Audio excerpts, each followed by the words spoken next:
Hello friends, Manorama कुक्स चैनले आरो एक बार स्वागत जानाई। आज के रेसिपि हलो डाल भुना। खूबई अल्प उपकरण दिए असाधारण स्वादेर डाल भुना। आशा करছি ভিডিওটি আপনাদের ভালো লাগবে। প্রথমে এক কাপ মুসুর ডাল নিয়েছি। বড় দানা বা ছোট দানা যে কোনোটাই হতে পারে, সমস্যা নেই। এরপর ডালটাকে জল দিয়ে ভালোভাবে ধুয়ে নিতে হবে।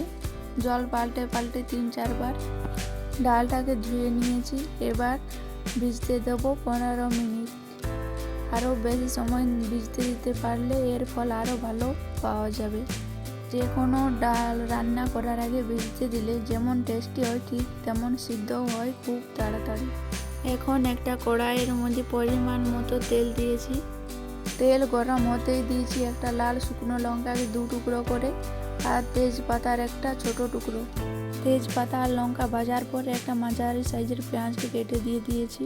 পেঁয়াজটা ভেজে ভেজে হালকা লালচে বর্ণ হওয়ার পর এই যে রসুনের কোয়া দেখছেন, এই কোয়াগুলো কেটে দিয়ে দিলাম। পেঁয়াজ রসুন ভাজা হয়ে গেছে, সেই পর্যায়ে এসে হালকা হলুদ গুঁড়ো দিয়ে দিয়েছি। 4 থেকে 5 সেকেন্ড নাড়াচাড়া করার পর আগের থেকে ভেজানো ডাল এর মধ্যে দিয়ে দিতে হবে।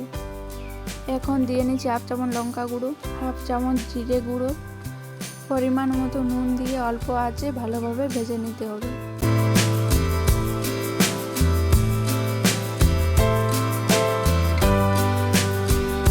তার মধ্যে 3 কাপ জল দিয়ে দিয়েছি। আমি 1 কাপ ডাল নিয়েছি, তার জন্য 3 কাপ জল যথেষ্ট। যদি বড় দানার ডাল হয় তাহলে হয়তো বেশি জল লাগাতে পারে।